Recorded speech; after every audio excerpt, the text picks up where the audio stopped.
Coucou! Bonjour, bonjour. Voilà. Bah, on est super heureuse. On a mis nos pulls de Noël pour vous faire honneur. Voilà, moi avec le petit. Voilà. Et il clignote d'ailleurs, mais je vais vous, je vous épargne la chose.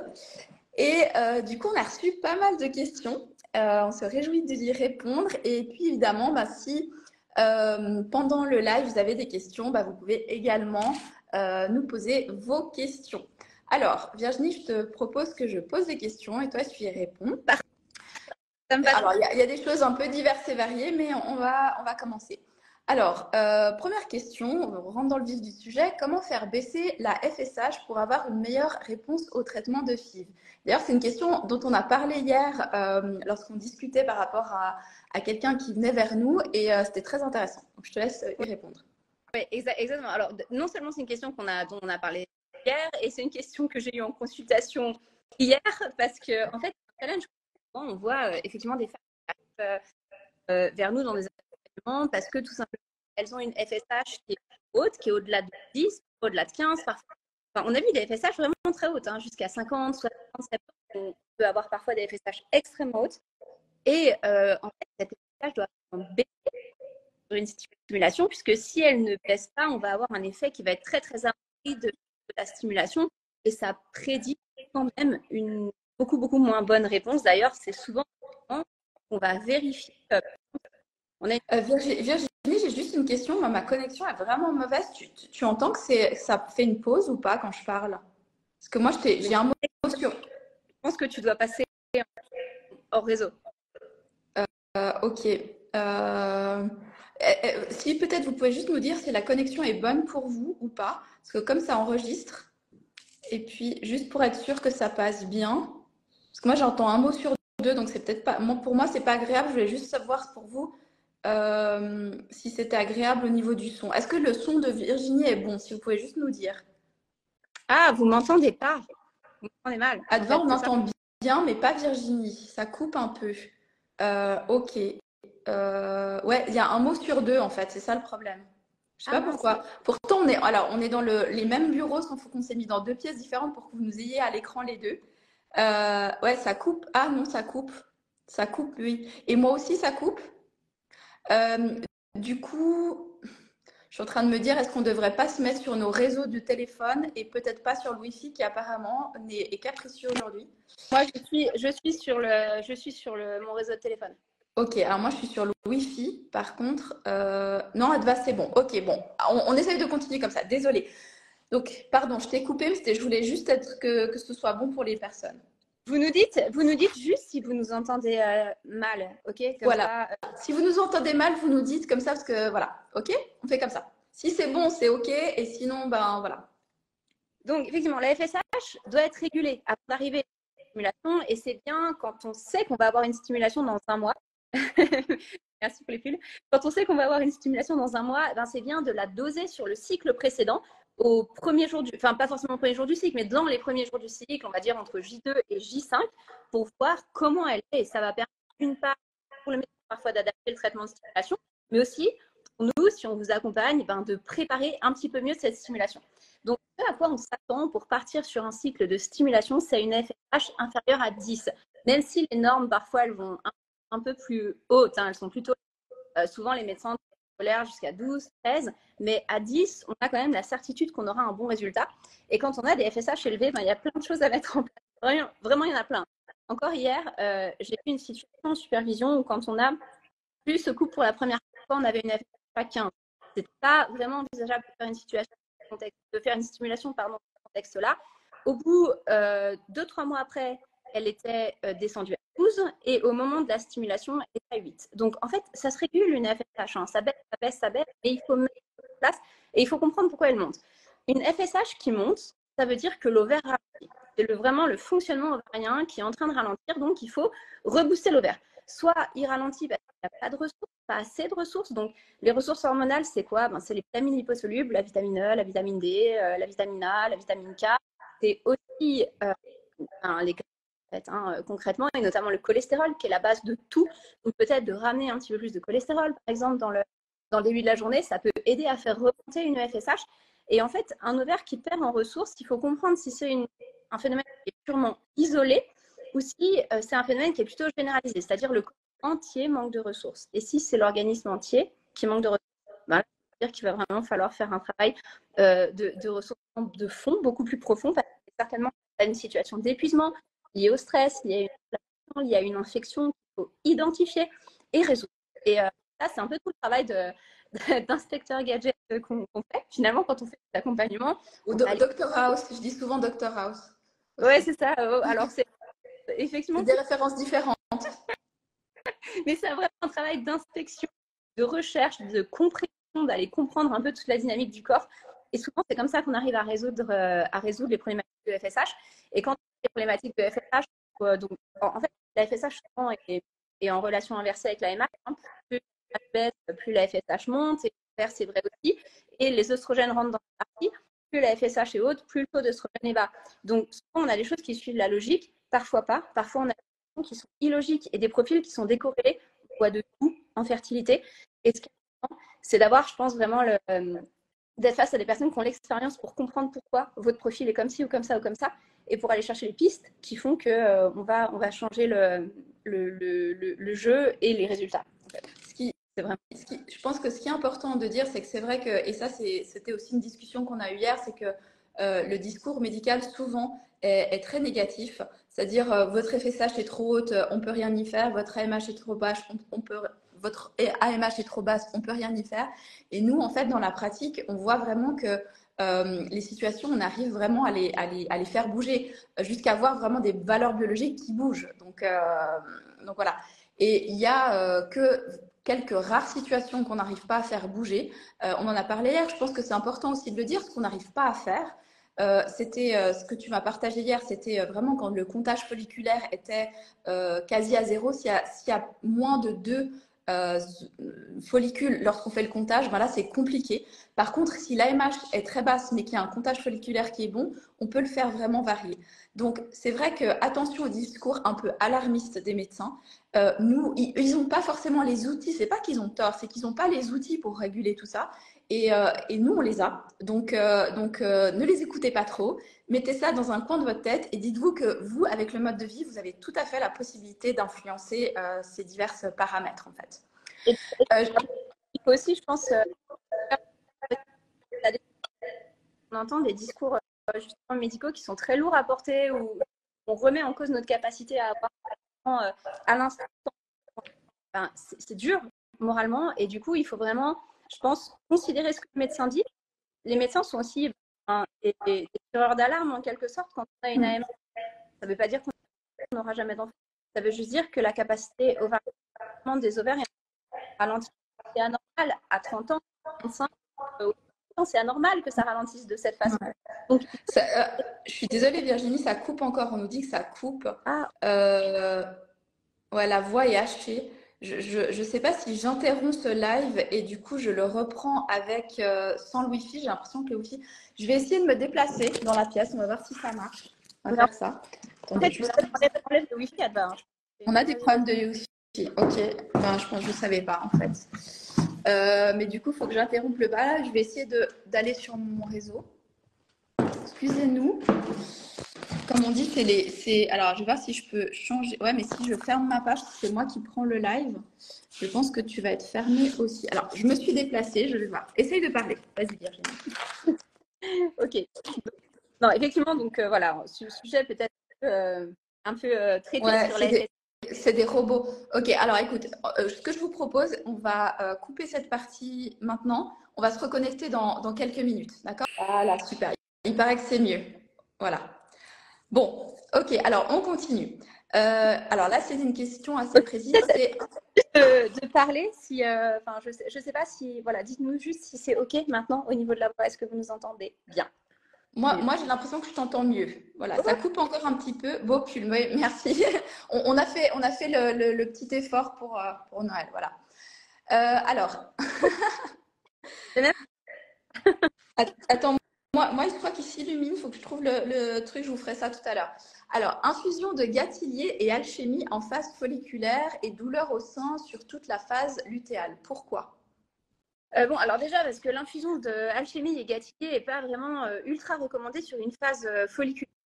En réalité, c'est l'objectif de ces plantes-là, elles sont plutôt des plantes qu'on appelle progestérone. L'objectif, c'est d'aller stimuler justement la production de progestérone par le corps jaune. Et des fois, sur le début de la phase folliculaire, on a encore une progestérone qui est un peu trop haute. Et si on prend ces plantes, ben, en fait, on va maintenir cette progestérone trop haute qui va aussi perturber la maturation folliculaire. Et probablement, ce qui s'est passé, c'est qu'en prenant ces plantes sur la phase folliculaire, ça a perturbé la maturation de l'ovocyte et la qualité du corps jaune, et que derrière, on avait un équilibre progestatif en phase lutéale qui était pas très bon. Donc, c'est souvent pas la bonne phase pour prendre. Après, on peut parfois nous donner ce conseil quand on voit certaines pathologies de courbes et quand on veut aller travailler de façon très spécifique certaines mécaniques ovulatoires. On peut conseiller par exemple de prendre du de l'alchimie à certains moments de la phase folliculaire, mais ce sera souvent un petit peu en préovulatoire, ce sera plutôt en fin de phase folliculaire. Et ça, c'est vraiment des attitudes très spécifiques. On ne va pas conseiller en général comme ça. Donc, majoritairement, ces plantes-là sont des plantes de phase lutéale. Ce sont des plantes de corps jaune, en fait, enfin, elles sont progestéroniques, donc elles soutiennent en fait l'efficacité du corps jaune et pas la phase folliculaire. C'est d'où l'importance vraiment de comprendre ce qu'on fait. Et c'est vrai que souvent, ouais, Virginie, on t'entend toujours pas très bien, Ok. mais ça passe. Bon, écoutez, je suis vraiment désolée. Là, je vois pas ce qu'on peut faire de plus parce que, ben voilà, je suis. Voilà. Et aussi peut-être dans la Ouais, pièce. C'est possible. peut-être va plus proche des fenêtres. On essaye de faire ça, le système D. Alors, du coup, je te pose la question entre-temps. Quid des injections de cellules souches avant FIV lorsqu'on ne veut pas recourir au don d'ovocytes à 48 ans? Alors, donc là, je pense qu'on nous pose la question par rapport au PRP ovarien, chose qu'on a déjà discuté plusieurs fois avec des médecins des cliniques partenaires. C'est vrai que on appelle ça à tort rajeunissement ovarien, parce que le but, c'est effectivement, pour moi, c'est pas vraiment un rajeunissement. Ça permet effectivement, lors d'AMH qui sont plutôt basses, d'augmenter le nombre de follicules qui vont être visibles lors des échographies et parfois aussi l'AMH. Par contre, le souci, c'est que ça n'améliore pas en fait le côté ADN de l'ovocyte et c'est pour ça que c'est un traitement qui peut être bénéfique, mais plutôt pour les femmes jeunes. On préconise donc le PRP ovarien plutôt pour des femmes en dessous de 35 ans. Ouais, effectivement, ça coupe au niveau de Virginie. Je pense que Virginie, c'est dommage que je suis obligée de couper, saccader. Aïe, aïe, aïe, aïe, aïe. Du coup, j'ai perdu Virginie. Moi, vous m'entendez toujours ou pas?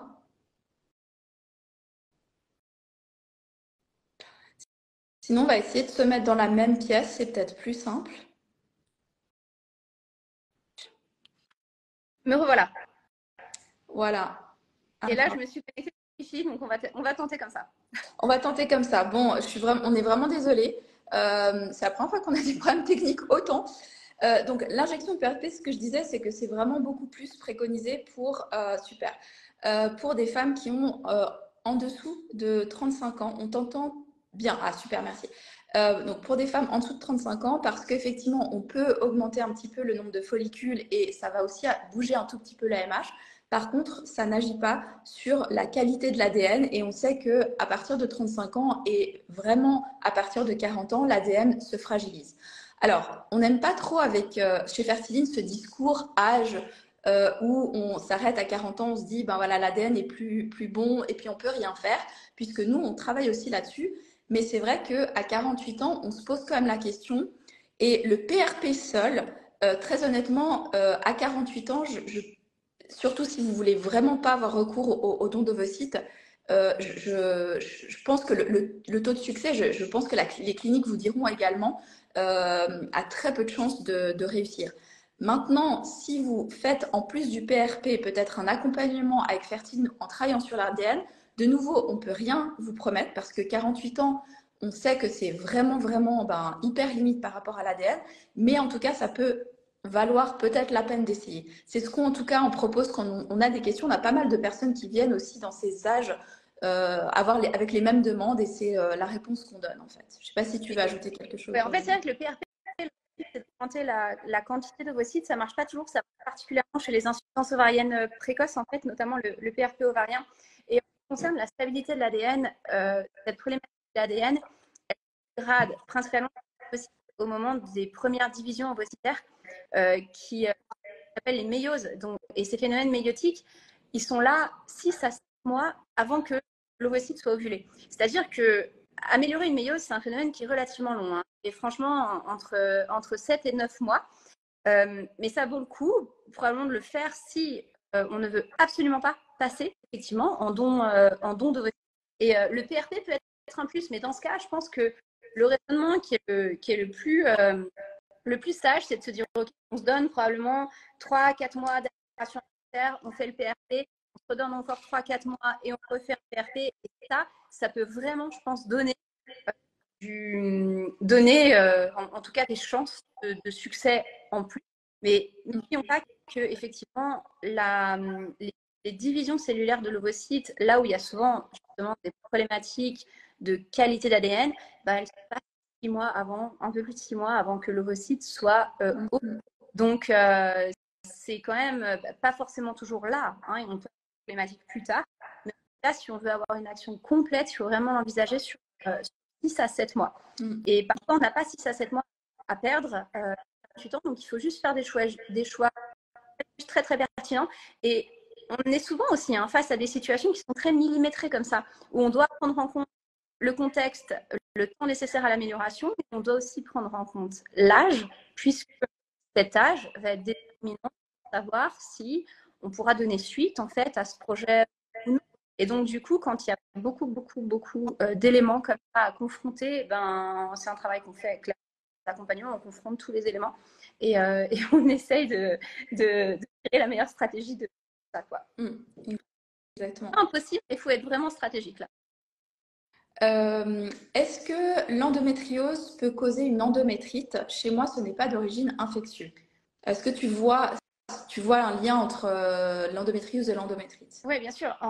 En réalité, une endométrite, la majorité du temps, elle est d'origine infectieuse et parfois on trouve des endométrites qui ne sont souvent pas des endométrites aiguës, mais qui sont plutôt des endométrites chroniques de grade 1 ou 2 qui n'ont pas d'origine infectieuse. On ne trouve pas de bactéries en fait au niveau de l'endomètre, par contre on trouve de l'inflammation. Et cette inflammation, elle peut être véhiculée par différents systèmes. Quand on a une endométriose, il est connu que ce tissu endométrial crée notamment cytokines pro-inflammatoires, créer des interleukines pro-inflammatoires qui vont aller véhiculer l'inflammation dans les tissus proches et dans les tissus moins proches. Donc, on peut tout à fait imaginer qu'une endométriose active puisse transmettre de l'inflammation aux tissus qui sont autour et notamment à l'endomètre. Et davantage une adénomiose, parce que l'adénomiose, c'est une endométriose qui n'est pas située sur l'endomètre, mais qui est située sur le myomètre, qui est en fait le muscle qui est juste en dessous de l'endomètre. Donc là, une endométriose qui est en état inflammatoire chronique va clairement véhiculer de l'inflammation vers l'endomètre. Donc il faut comprendre que voilà, les dynamiques inflammatoires, c'est vraiment des dynamiques qui sont complexes. On a différents niveaux d'inflammation et l'inflammation est un phénomène qui s'entretient. Quand ça commence, en général, si on ne fait rien pour entraver et arrêter ce processus. Donc oui, ça peut être une des raisons. Et quoi qu'il en soit, par contre, l'objectif, et nous, l'objectif qu'on tient, c'est vraiment de la tenir au calme sur le plan, puisque l'endométriose en elle-même pose un problème de tissu, mais ce qui pose le plus de problèmes, c'est immunitaire et son activité inflammatoire. Et du coup, là, il faut vraiment agir au mieux sur l'immunité et l'inflammation, que l'endométriose, d'une part, ne prolifère pas et n'ait pas d'impact sur les organes autour, parce que l'endométriose a aussi un impact sur la qualité de l'air, malheureusement. C'est un des plus gros impacts. Et c'est vraiment l'inflammation qui a cet impact. Donc, en fait, en gros, en agissant sur l'endométriose, on n'entend pas, c'est dommage, ouais. Je vois encore que c'est pas top le son. Je vais mettre peut-être Adva, non? Tu vas quoi? Ouais, je vais venir avec toi. Ouais, on va essayer ça. Je me suis dit que c'était mieux parce que vous nous verriez mieux, mais ça a l'air de pas marcher. Donc Virginie va me rejoindre. Donc en gros, en agissant sur l'endométriose avec le mode de vie, eh bien, on va pouvoir aussi agir sur l'endométrite. D'ailleurs, on a le docteur Marc Tinet qui nous a fait des reels par rapport à l'endométriose et l'endométrite. Et il parle justement de l'approche mode de vie en plus de l'approche médicale qui sont vraiment nécessaires. Et on a de plus en plus de médecins maintenant qui justement voient l'utilité d'avoir l'approche médicale et l'approche, mais voilà, mode de vie à la fois. Voilà, bon, on espère que cette fois-ci ça marche avec nos beaux pulls. Bon, on continue. Règles, vous nous dites si on entend mieux et tout. Alors pour moi évidemment je m'entends bien, mais je ne sais pas si vous nous entendez bien. Donc, règle à DPO 10, mais sous du phason ou ovule, aucune chance qu'un embryon s'implante. Je crois que c'est pas aussi simple que ça en fait, parce qu'on a des femmes qui ont naturellement des phases lutéales qui sont plus courtes. Maintenant, quand on a une phase lutéale qui est en dessous de 10 jours, donc DPO 10, c'est bon, c'est mieux apparemment, ouais. Ok, donc DPO 10, effectivement, c'est un peu court comme phase lutéale et ça sous-entend qu'il y a une mécanique qui fonctionne mal au niveau du corps jaune, au niveau de la progestérone et qu'en tout cas, le corps jaune qui est produit a une production de progestérone qui est probablement insuffisante, qui tient pas longtemps, tout ça. Et pour moi, c'est pas du tout un phénomène irréversible, c'est des situations, encore cette semaine, on a une super nouvelle que j'ai même pas encore pu partager parce que franchement, on en a eu plein. Là, ouais. C'était dingue. Bon, on est content. On est content parce que c'est vrai que c'est un moment où on sait que les gens ont besoin de bonnes nouvelles et on est désolé pour ceux qui n'en ont pas, mais on se dit que voilà, le travail qu'on fait permettra peut-être que vous en ayez l'année prochaine. Et particulièrement, je vous parle de Scoop parce que la problématique, c'était vraiment les phases lutéales courtes et c'était la progestérone qui s'effondrait vraiment post-transfert, quoi qu'on fasse, qu'on ait de la progestérone en ajout, qu'on ait de la progestérone en injection, qu'on en ait par voie orale, quelle que soit la quantité de progestérone qu'on donnait, qu'on ait un corps jaune, pas de corps jaune, il n'arrive jamais à stabiliser cette quantité de progestérone. Et là, c'est la première fois qu'on arrive à la stabiliser avec une grossesse en cours. Et encore ce matin, je recevais la troisième prise de sang de progestérone. La première prise de sang, elle était un peu limite. On se disait, bon, ok, ouf, on met des choses en place pour que cette progestérone remonte. Ça a fonctionné, deuxième prise de sang impeccable. Aujourd'hui, c'est le royaume de la progestérone. On est à fond, elle est hyper haute, donc on est trop content. Et donc juste pour vous montrer que même si vous avez un schéma qui est chronique, c'est pas parce qu'il est chronique qu'il est irréversible. Donc oui, c'est un problème, effectivement. Des règles qui se déclenchent à 10 jours post-DPO, ça veut dire que non seulement la production du corps jaune n'est pas incroyable au niveau de la progestérone, et en plus de ça, même quand on amène de la progestérone d'ajout, a priori, l'organisme l'élimine de façon trop importante et du coup, on n'arrive pas à maintenir des taux de progestérone suffisants. Donc, il y a beaucoup de questions à se poser. Une des premières questions, c'est est-ce que l'ovocyte qui est ovulé est suffisamment mature et que le corps jaune est du coup suffisamment efficace? Parce que dans certaines situations, et notamment dans des situations inflammatoires chroniques, on va avoir souvent des ovocytes qui vont être ovulés de façon beaucoup trop précoce, des corps jaunes qui sont ultra dysfonctionnels et qui ne marchent pas, qui ne produisent pas de progestérone. Et on peut avoir d'autres problèmes aussi, même quand on est substitué en progestérone. En réalité, on peut avoir une progestérone qui est éliminée beaucoup trop vite, on peut être un métaboliseur rapide. Il faut comprendre le contexte. Et en comprenant le contexte, en général, on met des choses en place et la majorité du temps, ça fonctionne très bien. Mais il faut juste comprendre les mécanismes. Et en l'occurrence, dans la situation de ce couple, on a eu besoin Je bouge la table. Pardon. on a eu besoin effectivement de deux transferts pour vraiment comprendre la mécanique et de traquer. Ça revient un petit peu à ce qu'on discutait. Non, alors ouais, un échec du coup. Et de un échec. Et puis on a eu besoin aussi de traquer les cycles et la progestérone, en tout cas sur 2 cycles, parce que on comprenait rien à ce qui se passait, on voyait pas ce qui effondrait, on voyait pas justement quelle était la dynamique en question. Et quand on comprend le truc, on le résout et c'est bon, et ça avance. Donc c'est pas du tout un no-go. Je pense qu'il y a beaucoup de choses à faire. Par contre, c'est effectivement pas normal et ça sous-entend qu'on a probablement une mécanique ovulatoire qui est mal timée, qui est défaillante et une élimination trop importante de la progestérone aussi en phase lutéale et de la progestérone d'ajout.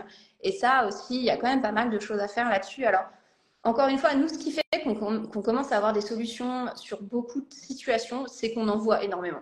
Alors, en fait, la réalité, c'est ça. C'est qu'à chaque fois qu'on est en difficulté sur une situation, on se creuse la tête, on va chercher, et ça nous apprend sur plein d'autres contextes. Donc aujourd'hui, on a beaucoup de réponses sur plein de choses parce qu'on a vu plein de choses en réalité, et on a vu plein de problèmes, et les gens qui viennent vers nous ont des problèmes non résolus depuis des années, et ils comptent sur nous pour les résoudre. Donc en fait, c'est aussi ça. Et donc ce DPO plus 10, règle déclenchée, quelle que soit la progestérone qui est mise, et ben finalement, il y a beaucoup de choses à faire, mais il faut juste comprendre. Voilà. Alors, qu'est-ce qu'on doit faire absolument avant un tech et le jour J ou les jours suivants? La personne nous a posé une autre question parce que lors d'une FIV, 7 ovocytes ponctionnés seulement 2 à J5.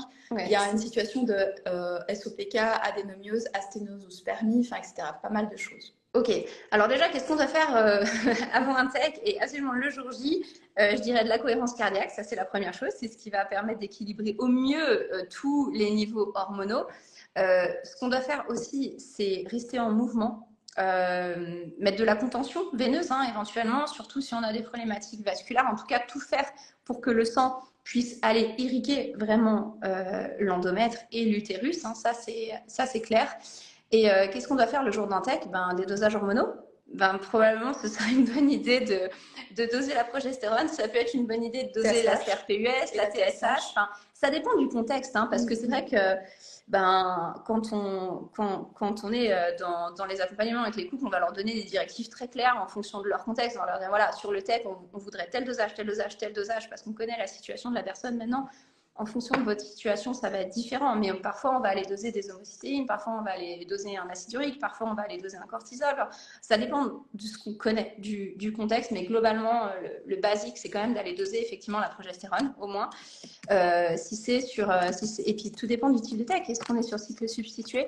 Est-ce qu'on est sur cycle naturel? Si on est sur cycle naturel, ça fait sens d'aller doser le stradiol, parce que du coup, ça nous donne un reflet du corps jaune. La progestérone, c'est pas le reflet du corps jaune. Jamais en transfert parce qu'elle est toujours substituée, même si on est sur cycle naturel. Donc, du coup, il y a probablement effectivement plein de choses à aller doser.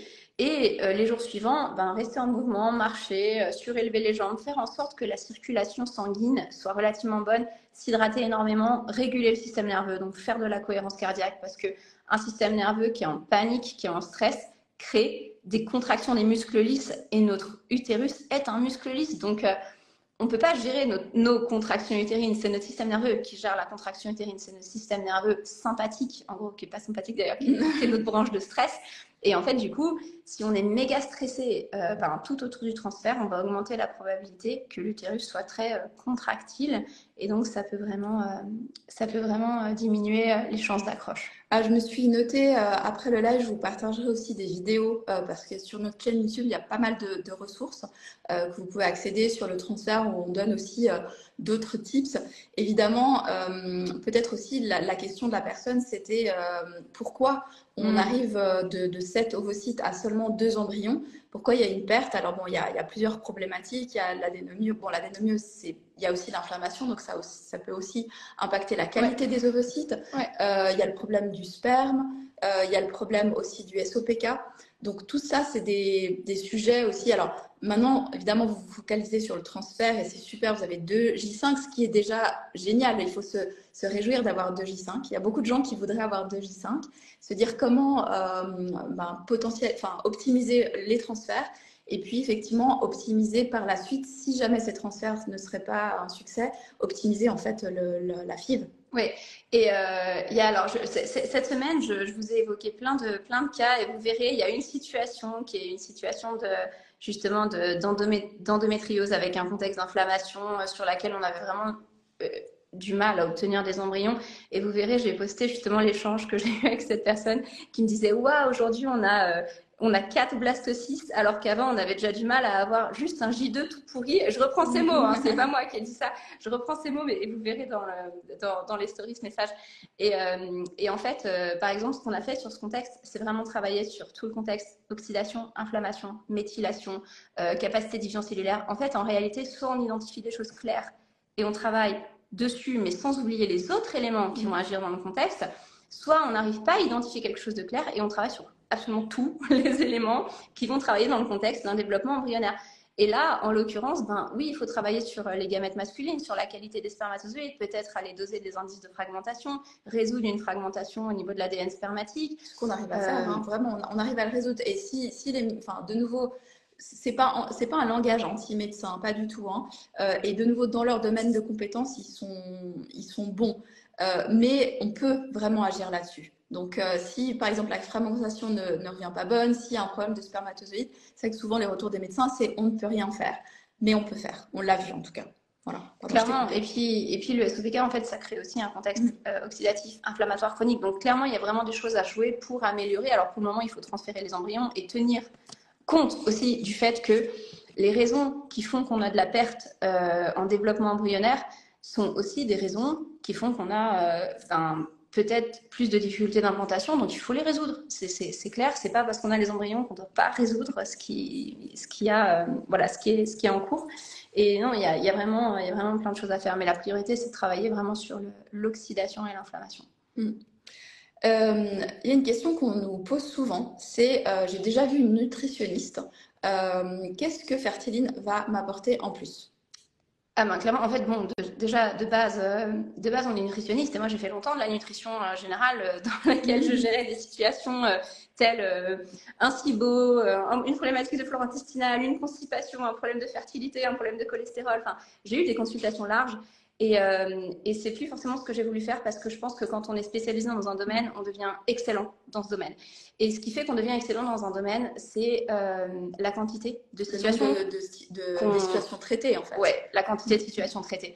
Et en réalité, moi, ce que j'ai vraiment voulu m'orienter à fond dans la fertilité pour traiter quasiment que de la fertilité et rencontrer le maximum de situations difficiles, le maximum de problèmes à résoudre et pas que moi en fait. Hein. Avec l'équipe de Fertiline, il faut comprendre que Fertiline, c'est une équipe de plus d'une dizaine de thérapeutes et on échange en permanence, on voit des dossiers ensemble en permanence. Et ce qui fait, à mon sens, la qualité d'une prise en charge, c'est quelle est la quantité de situations traitées dans la même situation que la mienne. Et globalement, c'est comme... parce que c'est vrai que j'ai quelqu'un qui m'a posé cette question aussi la dernière fois, pas dans le cadre de fertilité, dans le cadre du sport, parce qu'elle me parlait de son infertilité, et puis je dis, ah, bah, moi je travaille dans l'infertilité, tout ça, et puis elle me dit, ah oui, mais moi j'ai déjà vu une naturopathe, et en fait ça n'a pas marché, tout ça, donc pourquoi ça marcherait mieux et en fait, je lui ai dit, ben, pour moi, la naturopathie et la nutrition, c'est vraiment des thématiques qui sont excellentes et je pense que c'est la base de plein de choses. Par contre, ce sont des pratiques généralistes. Comme moi, je le pratiquais avant, c'était une pratique généraliste. Je me suis spécialisée, mais avant, j'avais une pratique généraliste. Et je lui dis, ben, par exemple, est-ce que tu confierais un protocole de stimulation à ton médecin généraliste? Elle me dit, mais pas du tout, mais jamais de la vie. Je dis, ok, ben, alors pourquoi tu confies ta fertilité face à quelqu'un qui a une pratique qui est aussi généraliste. Et je ne dis pas que la pratique n'est pas bonne, mais elle reste généraliste. Et ça marche quand on n'a pas de difficultés flagrantes. Quand on commence à avoir des difficultés flagrantes, si vous avez un problème digestif majeur, bah, vous allez aller voir un gastro-entérologue. Et si vous avez une problématique cardiaque, vous allez aller voir un cardiologue. Et votre médecin généraliste va vous orienter vers une médecine de spécialité. C'est la même chose pour le nombre de cas traités, c'est-à-dire que quand vous allez aller dans une clinique à l'étranger, puisque c'est ma spécialité, eh bien, vous n'allez pas forcément aller vers une clinique qui fait que 500 traitements par année. Vous allez plutôt aller vers une clinique qui a des traitements qui fait 2000, 3000, 5000 traitements, parce que vraiment, ils ont l'habitude de prendre en charge des personnes et ils développent leur pratique en fait. Donc, vous iriez pas vers une clinique qui a traité que 15 cas. C'est ça. En réalité, vous en voulez pas de cette clinique-là. Donc, donc, en fait, je pense que nous, on a vraiment la volonté de travailler tous les jours notre expertise chez Fertiline et c'est ce qu'on fait. Et c'est grâce à... Même le en réalité, c'est grâce à vous, c'est grâce à tous les couples qu'on accompagne. Parce que à chaque fois qu'on est face à des difficultés, on se creuse la tête, on va chercher des solutions. Et on ne fait que ça, on n'est que dans le registre de la fertilité, on sait où trouver nos sources. On est accompagné aussi d'un team de médecins qui peut nous aiguiller dans certains modes de raisonnement. Et on ne fait que de la fertilité, en fait. Voilà, donc c'est vraiment la spécificité de Fertiline. Et même, je dirais plus loin, on ne fait que de la fertilité, que ce soit fertilité naturelle, que ce soit la PMA. Et je pense qu'aujourd'hui, on atteint aussi un niveau de compréhension des mécanismes défaillants en PMA et pendant les protocoles qui est haut et qui nous permet vraiment de contrer tout ça. Et même quand on est face à des situations qu'on n'a jamais vues, parce que ça arrive, hein, il y a beaucoup de personnes qui ont des réponses atypiques à des traitements.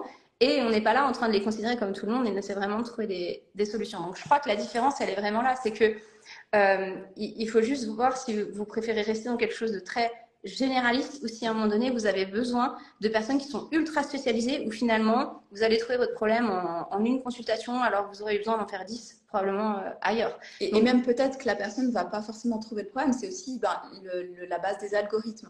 Grâce à Fertiline, on a ce pouvoir aussi d'aller chercher, qu'on utilise énormément. Voilà, qui est notre base, qui permet vraiment de traiter des données, autant de données que finalement une personne humaine ne peut pas prendre en charge au niveau en même temps. Voilà. Et puis aussi le côté cerveau collectif. C'est-à-dire que les thérapeutes, alors moi je suis sur le groupe des thérapeutes, moi j'interviens pas forcément sur ce groupe-là, mais franchement les messages circulent tous les jours et comme je disais même le week-end quoi. Donc non, voilà. on est clairement une équipe passionnée et puis oui, je pense que c'est vraiment cette quantité de cas qui fait la différence. Et à part ça, si vous comptez sur nous pour résoudre une problématique en dehors de la fertilité, on sera beaucoup moins bon probablement que votre naturopathe en fait, parce que nous, notre mécanique, c'est de voir la fertilité dans le grand angle, mais tout notre focus est fertilité. C'est-à-dire que même une analyse biologique, on va l'interpréter en mode fertilité. On va pas aller forcément la regarder sous l'œil de tiens, il faut qu'on augmente l'immunité ou qu'on résolve tel problème ou tel problème. Nous, ce qu'on doit résoudre, et on a des équipes qui sont formées pour résoudre des problématiques de fertilité. C'est notre focus. Voilà. Comment savoir si on a un déséquilibre œstroprogestatif? Quel examen réaliser? Alors déjà, c'est très dur dans des analyses sanguines de pouvoir voir un équilibre œstroprogestatif puisque la dynamique entre les oestrogènes et la progestérone, elle bouge en fonction du moment du cycle. Elle n'est pas la même en début de cycle qu'en milieu de cycle ou qu'en fin de cycle.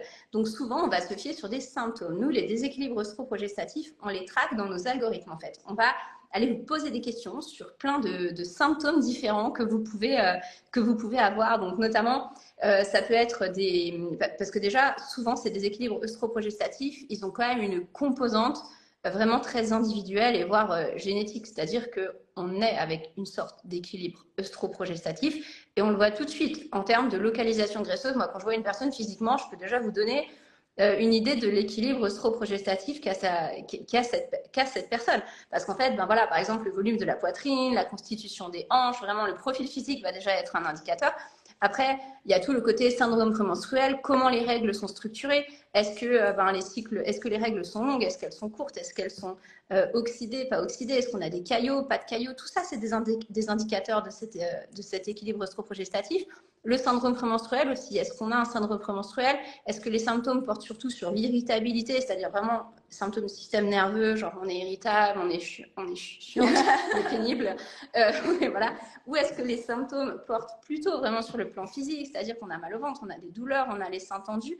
Et en fait, c'est vraiment sur tous ces symptômes-là, tous ces signes-là qu'on va établir des scores dans nos algorithmes d'équilibre hormonal et on va comprendre la tendance hormonale. Et d'ailleurs, ce qui est assez chouette, c'est que, comme je vous disais, avec les années, d'ailleurs, je suis tout le temps en train de faire ça et c'est terrible. Je vous déconseille de me croiser dans la rue parce que, en fait, à chaque fois que je vois une femme, je vais me dire œstrogène, trop de, bon équilibre œstroprogestatif. On voit vraiment dans le profil physique et en fait, c'est clairement corrélé à ce qu'on va avoir comme score dans les algorithmes. Et il n'y a pas que ce profil-là qui compte parce qu'on parle du profil œstroprogestatif, mais il faut aussi inclure les androgènes dans la balance parce qu'on peut avoir des déséquilibres hormonaux qui sont en lien avec des excès d'androgènes, des insuffisances en androgènes. Et donc, le contexte hormonal, il est vraiment complexe. Mais globalement, un gros déséquilibre œstroprogestatif, souvent, on va avoir du SPM, on va avoir des caillots dans les règles et physiquement, effectivement, ça va se voir. On va avoir une plus grosse poitrine, des hanches plus développées. Donc, il y a vraiment des indicateurs et je pense qu'il vaut mieux se fier aux signes parce que ces signes bouge. Alors évidemment, vous n'allez pas perdre l'intégralité de vos hanches et de votre poitrine, je vous rassure, en rééquilibrant l'équilibre hormonal. Par contre, on va faire bouger la structure des règles. Et ça, tout le monde le dit. Toutes les personnes qui font nos programmes nous disent on a eu un témoignage d'une personne qui a été suivie et qui dit que justement, en faisant, elle a pris 2 MB6 et elle continue. Du coup, merci beaucoup pour votre confiance. Puis on espère qu'en 2024, ce sera bon. Et elle voit vraiment une amélioration. Et souvent, en fait, on a des cycles qui changent, complètement des règles qui changent de structure. Et on voit vraiment que plus de SPM, plus de douleur. On a vraiment des symptômes qui bougent et c'est encourageant. Ça veut dire que l'équilibre se rétablit. Et voilà, ça peut mettre un peu plus de temps pour atteindre l'objectif, mais on voit déjà qu'il se passe des choses clairement. et qu'on est sur la bonne voie. Donc voilà. Et justement, c'est ce qu'aussi on s'est dit, c'est que en fait, quand les personnes, par contre, remarquent au bout de 2-3 mois qu'il n'y a pas d'amélioration ou que ça se péjore, parce que ça arrive, et on a aussi des personnes qui suivent nos conseils et leur situation se péjore. Là, c'est pas normal. C'est aussi un indicateur, en fait, qu'il y a quelque chose qui dysfonctionne et on apprend de ça et on va justement changer un petit peu la manière de travailler. Et d'ailleurs, c'est très important qu'on le sache. Exactement. Vraiment. Voilà. Si vous êtes suivi déjà, voilà, ne nous en faire pas. Je continue avec les questions. Bon, alors on a déjà répondu souvent à cette question, mais quelqu'un qui a déjà fait un typage lymphocytaire, et est-ce que c'est suffisant ou bien il faut faire un matrice lab? Alors, j'ai l'impression qu'on a déjà répondu à cette question la semaine dernière, et on disait ça dépend. Alors, est-ce que c'est un typage lymphocytaire dans le cadre des programmes fertiles? Parce que j'ai vu aussi la question ici. Ou est-ce que c'est un typage lymphocytaire hors cadre in-lab, c'est-à-dire hors cadre notre suivi?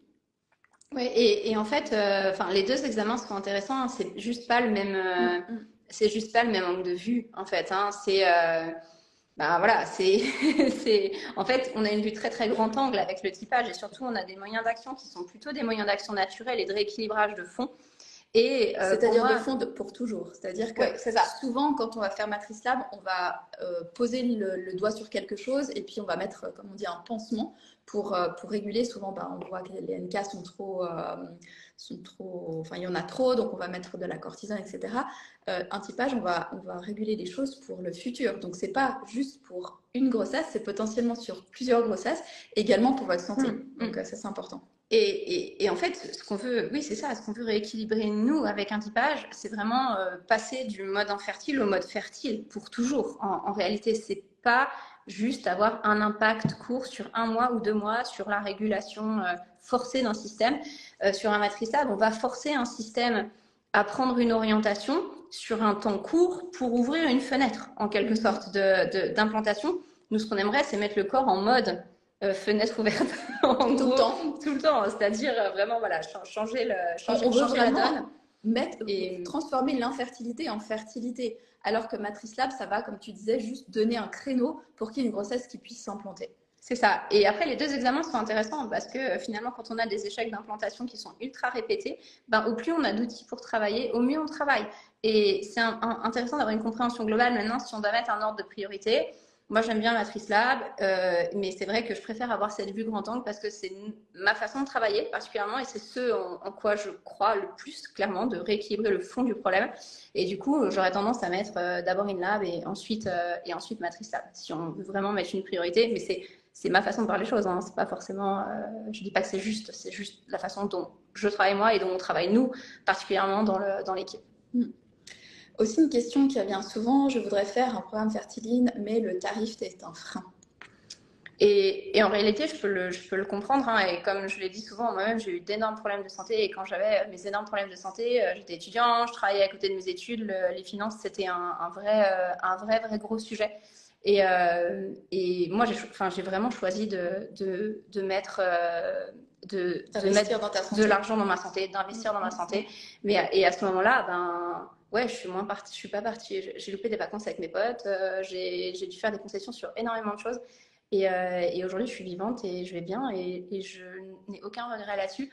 Et donc, je conçois que parfois, il y a une vraie question de choix financier et on est tous face à ces choix en réalité et on choisit toujours ce qui est le plus important pour nous. Et concrètement, je pense que c'est vraiment important de se dire, peut-être si, je sais pas, une semaine de vacances, ça nous coûte 2000 €. Est-ce qu'il vaut pas mieux, en fait, mettre de côté cette semaine de vacances cette année et investir dans le projet qui est le plus important pour moi, qui est d'avoir un enfant? Parce que en réalité, dans 10 ans, vous vous rappellerez même pas que vous avez chanté une semaine de vacances. Moi, je me rappelle même pas de combien de vacances j'ai sacrifié pour résoudre mon état de santé. Je me rappelle pas. Je me rappelle peut-être d'un ou deux trucs vite fait comme ça, mais je me rappelle pas. Par contre, ce dont je me rappelle, c'est que je vais bien aujourd'hui, tous les jours. Et je pense que dans 10 ans, et maintenant, tu peux profiter de tes vacances. Ouais, dans 10 ans, vous ne vous rappellerez pas que vous avez chanté une semaine de vacances. Par contre, si dans 10 ans, vous n'avez pas d'enfant, tous les jours, vous vous en rappellerez. Ça, c'est une évidence. Donc, je pense que c'est important, effectivement, de juste se dire, voilà, c'est quoi ma priorité aujourd'hui? Et j'ai conscience on a conscience que les programmes sont un vrai investissement. Et on s'est posé plusieurs fois la question avec Adva, est-ce qu'on ben, finalement, baisse les prix et on baisse les services. Mais en fait, parce que c'est pas le moi, niveau je n'ai de service pas qu'on envie de veut, faire qu'on ça. veut- Je veux vraiment, C'est comme ça qu'on arrive qu'on à ait les moyens de résoudre des travailler. situations, voilà. Ouais, et que l'équipe entière Ouais, ait les ouais, moyens, ouais. ait les moyens de travailler. Parce qu'à un moment donné, on s'est dit, OK, ben en fait, est-ce qu'on baisse la rémunération de nos équipes? Et puis finalement, ben, c'est quand même des personnes qui ont un niveau d'expertise aujourd'hui qui est élevé. Et quand il faut travailler un week-end, quand il faut interagir... Il y a l'expertise enfin, l'expertise dans le sens qu'elle se forme constamment. Enfin, je veux dire, vraiment, de nouveau, je peux pas... Et on leur demande une voilà. quantité de formation qui est phénoménale. Qu'elles prennent sur elles. C'est des heures qui Vraiment. sont, entre guillemets, enfin, pas payées dans le sens que c'est pas des heures qui sont payées. Après, c'est payé dans leur expertise qu'on les paye toutes les heures. Mais voilà, et c'est vrai que nous, c'est le prix pour vraiment pouvoir les former et pouvoir continuer à se former, pouvoir travailler avec des cliniques partenaires, pouvoir travailler avec les médecins. Et comme tu disais, c'est aussi le tarif pour, à chaque fois qu'il y a une situation, bah, passer 4 heures pour comprendre cette situation.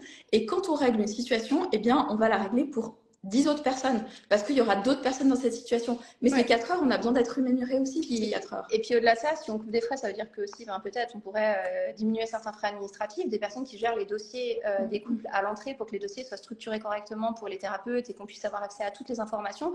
Mais en fait, on n'a pas envie de faire ça non plus, parce que pour nous, c'est vraiment un confort et une efficacité on a besoin sans pour nom travailler bien. Pour voilà, d'avoir justement des dossiers qui soient structurés, des informations qui soient claires. Et oui, il y a aussi toute une partie administrative sur nos accompagnements qui est importante, parce que quand vous entrez dans un accompagnement, ben, vous allez être face à une personne qui s'occupe de l'admin et puis qui va vous dire, ben voilà, il faut ranger il faut ranger vos analyses dans tel ordre, dans telle chose, sur ce dossier sécurisé, parce que nous, on va aller les voir, on va aller les voir en équipe, on va avoir besoin de mettre le nez dans votre dossier.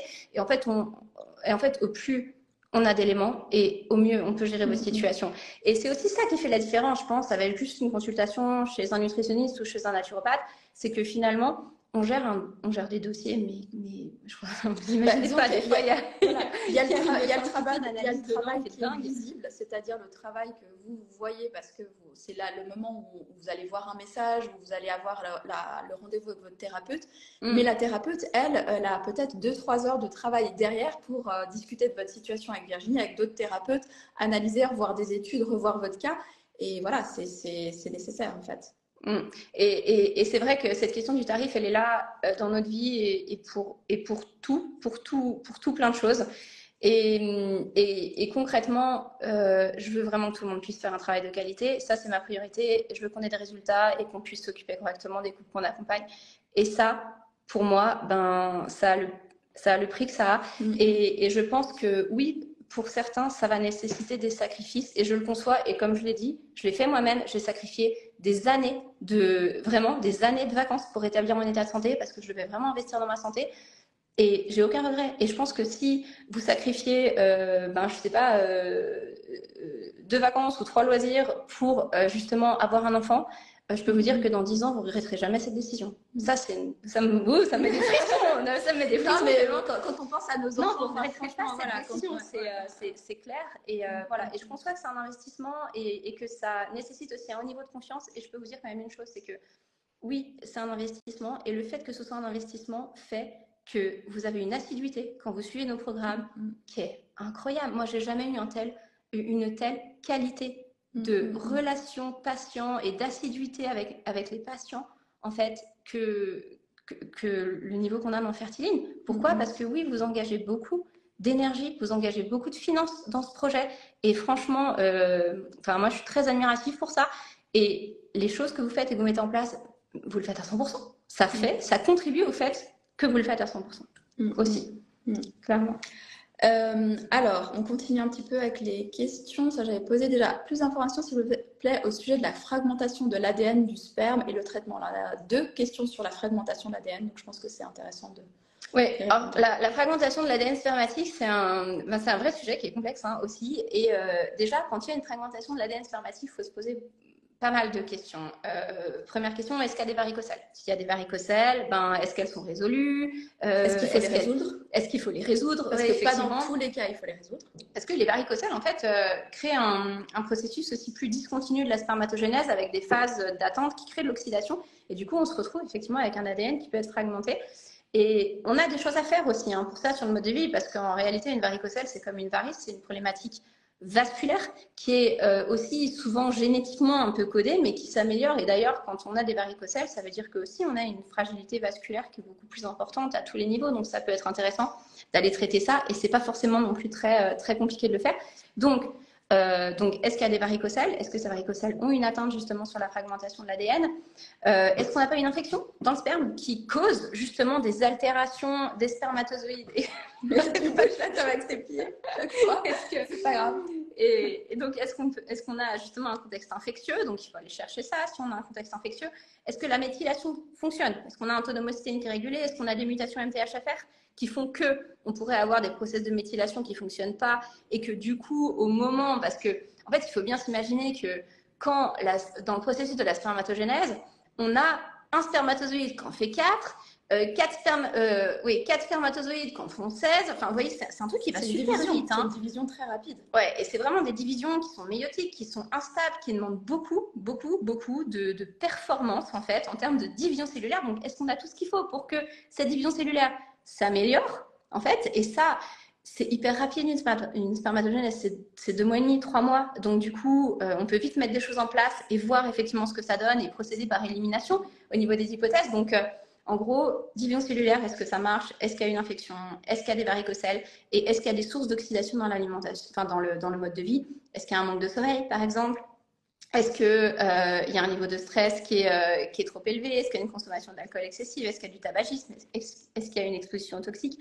En gros, il faut balayer large. Alors nous, on a les algorithmes qui nous aident déjà de base parce que du coup, ils nous trient toute une partie d'informations et ils nous permettent d'enlever des hypothèses. On dit, OK, là, il n'y a pas de problème, là, il n'y a pas de problème, là, il n'y a pas de problème. Et après, on analyse souvent justement les spermogrammes et autres, et puis on va avoir vraiment... Et bon, alors, ce qui est intéressant de dire, c'est qu'on a vraiment le potentiel de diminuer la fragmentation. On a eu déjà beaucoup de cas où on avait une fragmentation énorme et puis on a pu vraiment la baisser. Et puis une deuxième chose, je pense, qui est important à noter, c'est que, et on fera un post d'ailleurs à ce sujet, c'est que souvent on a des spermogrammes, quand vous êtes en parcours PMA, souvent vous faites des spermogrammes, souvent un peu tardivement d'ailleurs, ça on peut le dire. Ouais, par contre, la fragmentation d'ADN, on le fait que rarement. C'est vrai que nous, on le demande dès qu'on commence à accompagner un couple. Et c'est triste parce que, en fait, le spermogramme, très tardif. C'est très tardif. Et le spermogramme donne seulement 3 informations majeures, un peu plus quand même, parce qu'il y a, voilà, donne certaines informations, enfin 3 informations qui sont interprétées. Il y a souvent des informations que les médecins n'interprètent même pas, ne prennent pas en compte. Et souvent, la fragmentation de l'ADN n'est pas recherchée. Et on peut avoir un spermogramme qui est bien. Donc, du coup, on se dit, le problème est tout chez madame. Et souvent, on va essayer d'améliorer la situation de madame, ou madame a un AMH qui est bas, et on continue à avoir des embryons qui sont de mauvaise qualité. Et ne pas oublier qu'un embryon, c'est fait à moitié de l'ovocyte et du sperme. Donc, quand on améliore la qualité, quand on essaye en tout cas d'améliorer une qualité ovocytaire, il faut vraiment que la qualité du sperme soit meilleure. Et c'est comme ça qu'on doit travailler, en fait. Et en fait, donc juste la pire situation de fragmentation de l'ADN spermatique qu'on ait vu, qui était à 75% de fragmentation, c'est énorme. Hein. Ce qu'on veut, c'est être en dessous de 10 en général, est résolue. C'est-à-dire qu'on a une grossesse en cours avec, bon, bien évidemment, elle avait beaucoup baissé, hein, cette fragmentation de l'ADN. Ça a mis un an. Ouais. Alors, pas tout à fait un an, mais enfin, c'était pas le seul problème. Mais en fait, voilà. Donc, encore une fois, il y a plein d'espoir hein, dans toutes les situations, mais il faut bien comprendre d'où ça vient et aller impulser les bonnes choses. Quoi. Ouais. Pour calculer la durée de la phase lutéale, doit-on compter le jour de l'ovulation, s'il vous plaît? Alors, on peut le faire de différentes façons. Nous, la façon, quand je parle de 9 à 10 jours minimum de phase lutéale, je compte à partir du moment où la courbe monte. C'est-à-dire pas, oui, quasiment le jour de l'ovulation, en fait. Jour ou lendemain de l'ovulation. Et en général, effectivement, on va compter ça quand nous, on traque les courbes. Et c'est vrai que ce qu'on veut, c'est avoir 9 à 10 jours de courbe haute minimum. Et quand on a plus, évidemment, on est très content parce que ça veut dire que la phase lutéale marche bien, que le corps jaune est qualitatif. Corps jaune qualitatif égale pseudo-ovocyte qualitatif quand même. Hein, donc, du coup, c'est quand même vachement intéressant. Mais oui, donc c'est effectivement mieux pour la grossesse. Et mieux pour la grossesse. C'est à partir du moment où la courbe décroche, en fait. Mm, mm. C'est surtout ça. Douleur au sein, plus le gauche que le droit, cause et solution, s'il vous plaît, par rapport à syndrome prémenstruel. Alors, au niveau du syndrome prémenstruel, les douleurs au sein sont typiquement des douleurs de déséquilibre œstroprogestatif. Donc, l'objectif, c'est de faire baisser les œstrogènes et augmenter la progestérone. Le plus gros levier pour ça, c'est la qualité des graisses alimentaires. C'est de diminuer, si possible, les sources d'oméga 6 et d'augmenter, si possible, les sources d'oméga 3. Parce que, en réalité, le type de graisse qu'on consomme vont produire un type de prostaglandine. Ce type de prostaglandine vont influer un type ou un type d'hormone. Donc, quand on ne connaît pas le processus, on se dit mais en quoi le fait de manger je sais pas, des graines de lin plutôt que des graines de tournesol va changer la qualité de mon cycle. C'est vrai que ça nous paraît bizarre comme ça, mais quand on connaît le processus, et ben en fait, quand vous mangez par exemple des graines de lin, et ben finalement vous allez produire des prostaglandines qui sont plutôt anti-inflammatoires et plutôt progestérone-like, et vous allez produire beaucoup plus de progestérone, et vous aurez l'inverse si vous mangez des graines de tournesol par exemple. Donc la qualité des graisses, c'est le plus gros influenceur de l'équilibre hormonal, et du coup c'est pour ça que des fois ça me rend un peu dingue quand on voit des traitements tout de suite d'œstrogène ou de progestérone sur des cycles qui sont dysfonctionnels, alors qu'il suffirait juste de manger mieux en fait. C'est tout bête, mais bon, il faut le savoir et il faut connaître la spécificité de tel ou tel aliment. Et ça, il n'y a que les nutritionnistes qui peuvent le connaître, et c'est vrai que c'est pas la spécialité des médecins.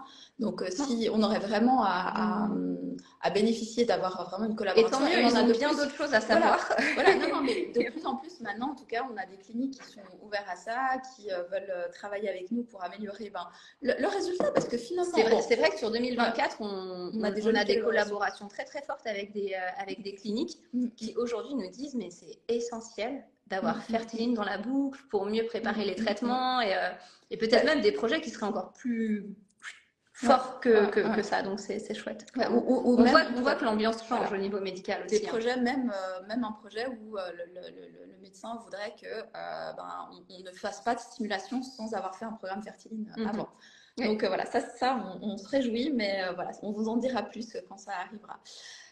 Quel impact sur la fertilité d'avoir des CD57 très très bas et pourtant ne jamais tomber enceinte tomber malade, pardon. Je pense qu'elle ne tombe pas non plus enceinte, c'est à ça va le problème. Bon, déjà, les CD57 ne sont pas les seules branches immunitaires qui assurent la défense. Il y a les NK qui sont nos premières branches de défense immunitaire. Et donc, si on a des CD57 qui sont bas et des NK qui sont hauts, finalement, notre défense immunitaire, elle est assurée. Elle est juste assurée par des branches qui sont des bombes, en fait, et qui ne sont pas les bonnes, concrètement. Empêcher une grossesse, du coup. En fait, qui vont en tout cas pas favoriser une grossesse. Ça, c'est sûr qu'ils vont être un peu énervés quand ils vont voir un embryon arriver. Ça c'est certain. Parce que à tous les moments où on a du déséquilibre immunitaire sur des branches qui sont censées faire un travail spécifique, que ce soit des branches antivirales, antiparasitaires, antimycosiques, ces branches-là, elles savent qu'elles doivent aller lutter contre un virus ou un parasite ou une mycose. Elles sont spécifiques et elles font un travail de finesse qui est relativement cool pour le corps. Par contre, quand ces branches-là sont effondrées, ce qui est le cas, donc là, les CD57 sont effondrées, on va avoir d'autres branches qui vont faire le job. Par exemple, si demain, l'informaticien démissionne, c'est peut-être la secrétaire qui va faire de l'informatique. Ça va être le bazar, on le sait tous. Et globalement, et je n'ai rien contre la secrétaire, mais c'est juste que quand vous prenez une personne... C'est pas sa spécialité. Quand vous prenez une personne polyvalente qui va faire des tâches spécifiques, pour sûr, vous allez avoir des problèmes. Okay, et globalement, c'est un peu ça. Si vos CD57 sont bas, qu'est-ce qui va se passer? On va avoir des branches polyvalentes qui vont faire le travail. Ces branches polyvalentes, c'est les NK. Seulement, ils sont polyvalents, pseudo très très dangereux et agressifs. Et donc, ils posent des bombes partout, ils font tout exploser, ils créent des niveaux d'oxydation relativement hauts et ils attaquent tout ce qui ne ressemble pas au corps. Donc, du coup, les embryons, pam pam, merci, au revoir, revenez la prochaine fois et encore. Et donc, du coup, c'est vraiment très problématique si ça fait monter les NK. Au-delà du fait que ça fasse monter les NK, la grossesse crée un statut particulier, on en a parlé plusieurs fois, qui est la tolérance immunitaire. Et les branches CD57 jouent un rôle effectivement dans les infections antivirales, par exemple, mais elles vont aussi jouer un rôle dans la lutte contre les cellules cancéreuses. Et quand on est en tolérance immunitaire, on a plus de probabilité qu'un cancer s'installe parce que notre immunité est plus relaxe en fait. Et donc du coup, des CD57 effondrés, c'est quand même un profil que moi j'aime pas voir en allant sur une grossesse et qu'il faut à mon sens remonter. Donc voilà, pour plusieurs raisons, je pense qu'il faut remonter ces CD57 davantage si les NK sont élevés, parce que ça veut dire que les NK compensent et font un job qui n'est pas top. Mais Mais globalement, de oui, toute façon, en prévision de la grossesse, il faut il les faudrait remonter. mieux le faire parce que ça peut augmenter les risques de développer autre chose. C'est ça. Donc un cancer, voilà. Oui. Alors, du coup, j'ai fini avec les questions qu'on a reçues avant et on va passer aux questions qu'on a reçues maintenant. Vous êtes encore avec nous parce qu'on a dépassé bientôt l'heure, mais du coup, alors on en a quelques-unes ici et puis quelques-unes ici. On en a pas mal dans le Ouais. feed. Alors, En je fait, vais donc, remonter, mais du coup, voilà, on en a à 2 endroits différents. J'ai jamais compris en fait ça sur Instagram, pourquoi il y en avait 2 endroits différents, mais bon, bref. Alors, je remonte. Pour l'instant, là, c'est les commentaires au sujet du son. Donc, point. Donc, bonjour, j'ai un tech prévu en janvier, mais je traîne une toux. Mais j'ai l'impression qu'elle est récente cette question. Je vais regarder après. Tu réponds et puis je non, regarde. non, elle Ah, était là ok. sur l'autre live aussi. Alors, ok. Alors, je traîne une toux depuis 2-3 semaines. Est-ce que cela peut influencer mes défenses immunitaires et sur la réussite de l'implantation? Ben, quand on ne connaît pas l'état de votre immunité, c'est difficile de le dire parce que, en fait, un contexte d'hypo-immunité est pas bon pour une implantation et un contexte d'hyper-immunité est pas bon non plus pour une implantation. Donc, si on est en hypo-immunité et qu'on a une infection, ça va faire monter notre immunité et ce sera mieux pour l'implantation. Par contre, si on est en hyper et qu'on a une infection, ça va faire monter l'immunité et ce ne sera pas bon pour l'implantation. Donc globalement, quand on n'en sait rien, on se dit rééquilibrons l'immunité, c'est la base. Et donc dans ce cas, oui, l'idée c'est de sortir de cette infection. Nous, même souvent, on prend la décision de décaler des techs quand on est dans des situations infectieuses. En tout cas, quand on sait que la personne est en hyperimmunité et si on a une situation infectieuse qui tombe avant un tech et que ce tech est ultra précieux, on ne prend souvent pas le risque de le faire. Parce que ce qu'on veut, c'est éviter aussi les déceptions, les échecs, tout ça. Donc, globalement. Les embryons sont précieux quand même. Et les embryons sont précieux, donc on ne va pas forcément prendre le risque de le faire. Et si on doit absolument le faire pour des raisons qui ne sont pas dépendantes de notre décision, ben, en fait, on va le faire avec couverture immunitaire, c'est-à-dire qu'on va mettre des modulateurs de l'immunité, on va essayer de résoudre relativement vite l'infection, et notamment la situation que j'évoquais tout à l'heure où je vous disais ah ben là on vient d'avoir une belle situation sur justement une progestérone qui montait pas, le tech qui était en échec, c'est un tech que le couple avait fait en sortant d'un état infectieux et on était vraiment très mitigés sur ce tech là. Et c'est vrai que moi, j'aime pas forcément faire ça. Mais maintenant, il y a des raisons, il y a des choses qu'on maîtrise pas forcément. Il y a des programmations parfois au niveau des cliniques et ils veulent absolument maintenir le tech. Et on se dit, OK, bon, ça peut passer. Donc, on le fait. Mais c'est vrai qu'en général, on n'aime pas forcément faire ça. Donc, il faudrait résoudre l'état infectieux. Il y a plein de choses qui peuvent aider là-dessus. Mais surtout, n'allez pas prendre des gros stimulants immunitaires. N'allez pas prendre de l'équinacée ou des choses qui vont booster votre immunité. Ça va être contre-productif pour le tech. Donc, il faut vraiment prendre des molécules qui vont plutôt avoir un effet anti-inflammatoires et qui vont au moins faire baisser l'inflammation. Donc, ouais, globalement, ça peut être des épices, ça peut être voilà, des compléments alimentaires qui vont juste tendre à faire baisser vraiment l'inflammation pour éviter d'aller au tech sur un état inflammatoire, déjà. Quelqu'un qui nous dit juste par rapport au PRP, qu'elle a fait 2 PRP à 48 ans, ça n'a pas fonctionné. Et c'est ce qu'on disait, c'est que c'est souvent le cas. Voilà, c'est souvent le cas et c'est vraiment plutôt donc PRP, donc rajeunissement ovarien. En fait, on injecte des cellules souches dans les ovaires pour augmenter l'AMH ou le nombre de follicules et ça fonctionne de temps en temps, mais pour des femmes en dessous de 35 ans. Et si vous voulez le faire quand même à 48 ans, il faut vraiment avoir des attitudes mode de vie avec, parce que sinon, pour moi, vous mettez de l'argent, honnêtement, vous mettez de l'argent à la poubelle. Ce qui sera le cas pour cette personne. Voilà, exactement. On la suit exactement. Non, mais c'était une autre personne qui nous posait la question. La metformine pour SOPK. Why not Après, c'est un traitement de surface en quelque sorte. Donc, la metformine, c'est un antidiabétique oral. En gros, quand on a un SOPK, le fond du SOPK, c'est la résistance à l'insuline. Pas pour tous les SOPK. On a des SOPK qui sont atypiques, qui sont des hyperandrogénies sans insuline. On a des SOPK qui sont encore plus atypiques, qui sont juste des multifolliculoses sans déséquilibre hormonal. Enfin, on voit de tout concrètement, mais sur un SOPK classique, la base, c'est la résistance à l'insuline. Et donc, quand on met de la metformine, on fait baisser cette résistance à l'insuline de façon artificielle, entre guillemets. Donc, ça peut aider sur une période. Maintenant, encore une fois, je ne suis pas personnellement très convaincue par les traitements de surface. Je pense qu'il vaut mieux aller au fond du problème et régler toute la dynamique parce que, en plus de ça, la metformine va faire baisser effectivement un tout petit peu la résistance à l'insuline, mais pendant la grossesse, cette résistance à l'insuline, elle va re-exploser en réalité parce que la grossesse fait exploser la résistance à l'insuline. Et quand elle explose pendant la grossesse, ça augmente massivement les risques de faire une prééclampsie ou diabète gestationnel. Et du coup, moi, je pense toujours, je pense dans la fertilité, il faut avoir vraiment 3 modes de pensée. Et vraiment, je pense toujours comme ça. Court terme, qu'est-ce qu'on fait pour que la prochaine étape réussisse? Moyen terme, qu'est-ce qu'on fait pour couvrir le maximum de risques pendant la grossesse? Et long terme, qu'est-ce qu'on fait pour faire en sorte que la santé de l'enfant soit la meilleure possible? Et c'est vrai que nous, on est toujours dans ces réflexions-là parce qu'on voit toutes les étapes en général et toutes les étapes nous intéressent et il y a des choses à prévenir sur toutes les étapes. Et donc pour moi, la metformine, ça répond à cette idée court terme parce que ça va amener un effet à court terme qui peut être intéressant. Par contre, ça répond moins au moyen terme et au long terme, en réalité. Et il y a des attitudes et des choses à faire qui seraient beaucoup plus bénéfiques sur le moyen et long terme. Ça, c'est clair. Deuxième question, comment on peut faire pour épaissir un endomètre qui est fin à 6 mm? Et ça aussi, on l'a déjà travaillé. Il y a plein de choses à faire. Déjà, est-ce qu'il y a de l'adénomiose sur ces endomètres? Parce que quand on a de l'adénomiose, on peut avoir vraiment un contexte qui fonctionne très très mal au niveau de l'épaississement de l'endomètre. Donc dans ce cas, ça vaut le coup d'aller aussi régler tout le contexte d'adénomiose qui est derrière et de diminuer l'inflammation qui est liée à cette adénomiose. Maintenant, pour épaissir l'endomètre, il faut non seulement augmenter la quantité d'œstrogène et faire en sorte que l'endomètre soit réceptif aux œstrogènes. Un endomètre en état inflammatoire, il n'est pas ultra réceptif en fait aux œstrogènes. Donc peut-être qu'il y a une inflammation qu'il faut résoudre. À part ça, on a aussi des cellules souches parce qu'en fait, il faut comprendre que l'endomètre, il est constitué de 2 couches. On a la couche qu'on appelle la couche basale, qui est des cellules souches, et ensuite on a la couche fonctionnelle qui va pousser tous les mois. Et donc, la couche fonctionnelle pousse à partir de la couche basale. Donc, si la couche basale est en état inflammatoire, altérée par exemple par un curetage ou par des problématiques de vascularisation, d'hypoxie, que les cellules souches sont altérées et déjà dysfonctionnelles, on va avoir une mauvaise pousse. Donc, peut-être qu'il faut travailler sur les cellules souches, clairement.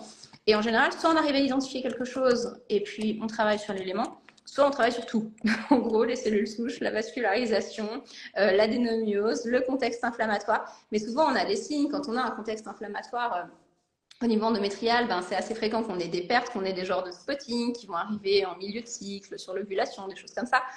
Quand on a un contexte vasculaire, on va avoir des règles qui seront probablement pas de très bonne qualité. Donc en fait, on a vraiment des signes de chacune des choses qui nous permettent quand même en général d'identifier et de travailler.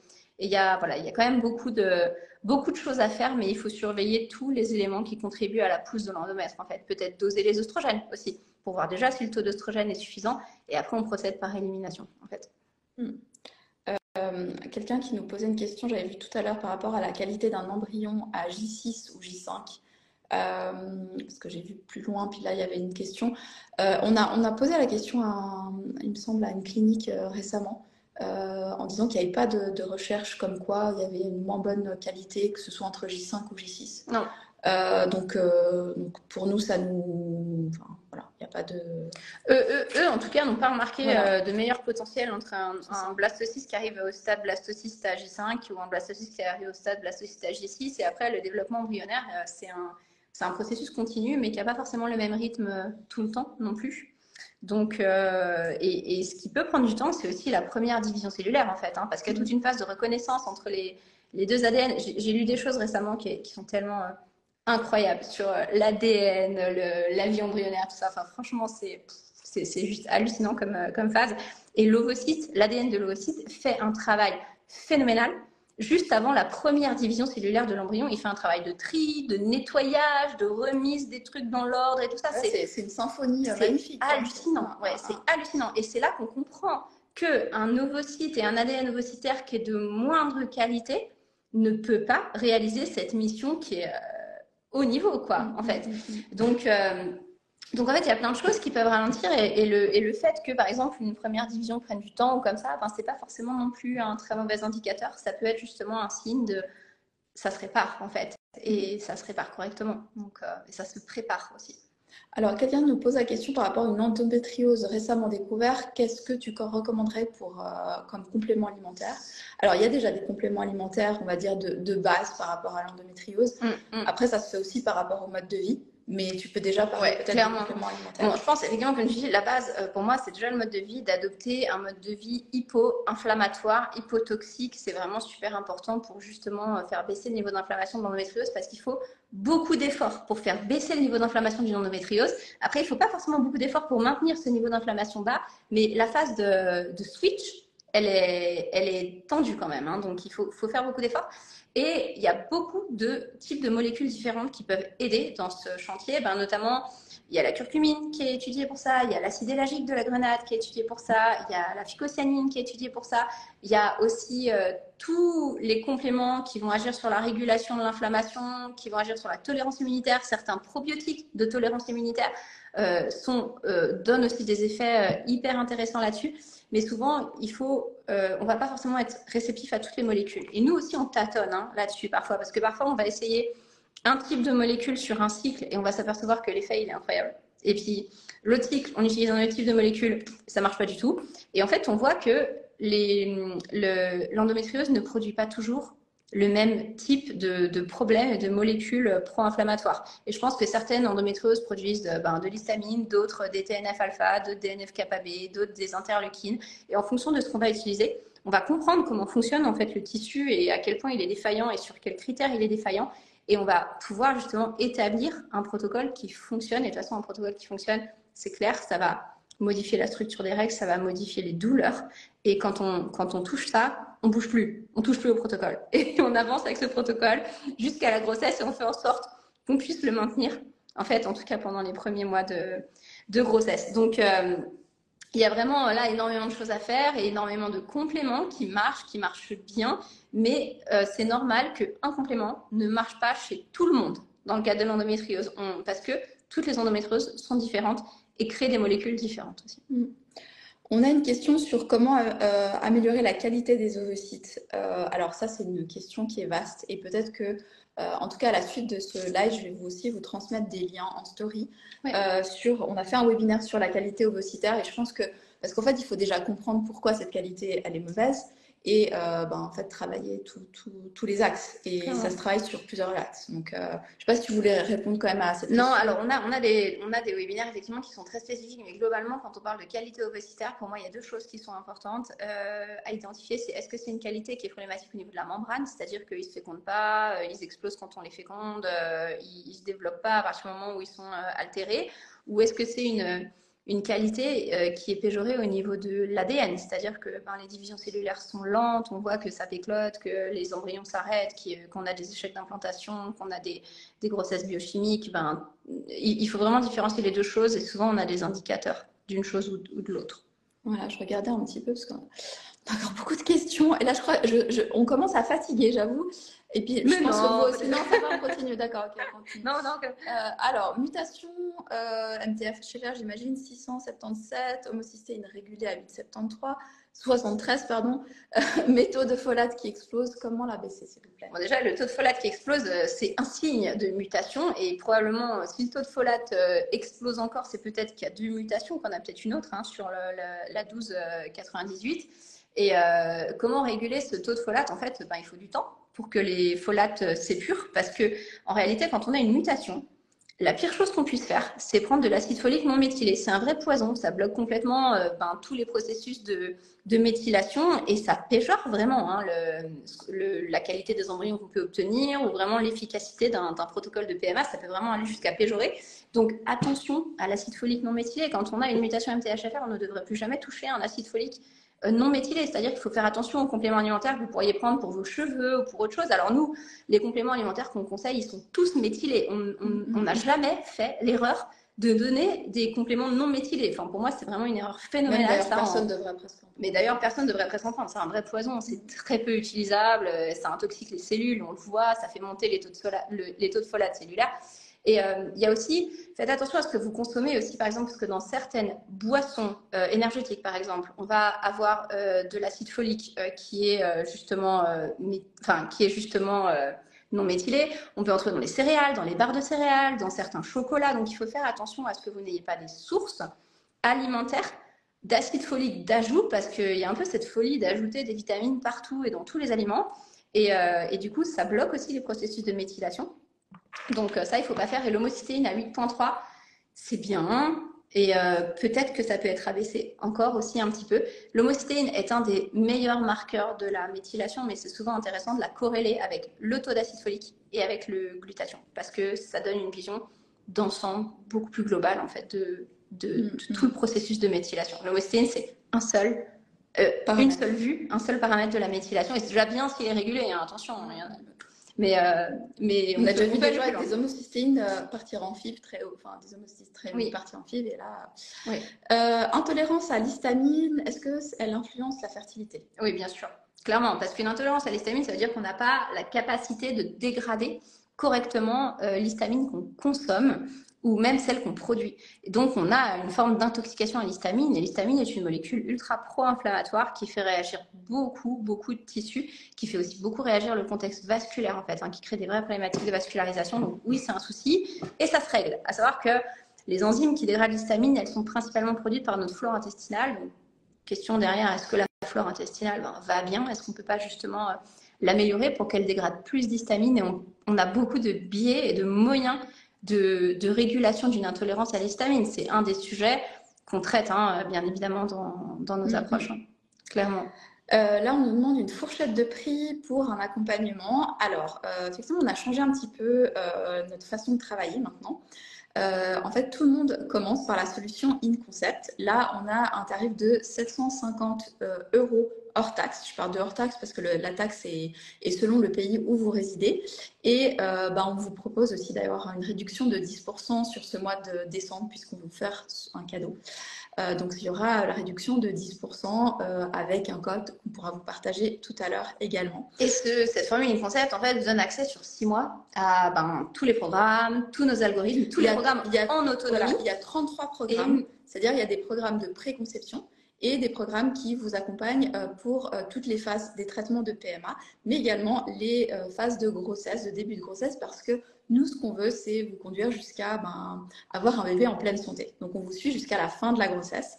Et puis, plein de ressources, des quantités de ressources. Du yoga, de la fertilité, des méditations, des hypnoses, des ressources motivationnelles aussi, de coaching. Voilà. Donc, franchement… Pour gérer l'attente, aussi pour gérer l'échec. Pour gérer les rendez-vous médicaux, pour gérer les examens qui peuvent être douloureux. Donc vraiment, le but, c'est que vous ayez tous les outils pour gérer votre parcours au mieux et dans les meilleures conditions. Et ensuite, on peut vous proposer des accélérateurs que vous allez ajouter à votre solution InConcept pour pouvoir être suivi pendant 3 ou pendant 6 mois avec une thérapeute, des superviseurs. Et là, le but, c'est de reprendre en fait tout l'antécédent de votre dossier, l'analyser, voir comment on peut vraiment accélérer. C'est le nom, c'est l'accélérateur. Ouais. Votre situation. Et ça, on propose l'accélérateur, alors soit en tout début de parcours parce que justement, on veut vraiment accélérer son parcours, on a envie vraiment d'aller direct au but, soit parce que vous avez une échéance. En tout début de parcours fertiline. Voilà, ouais, exactement. Souvent, fertiline, pardon, effectivement.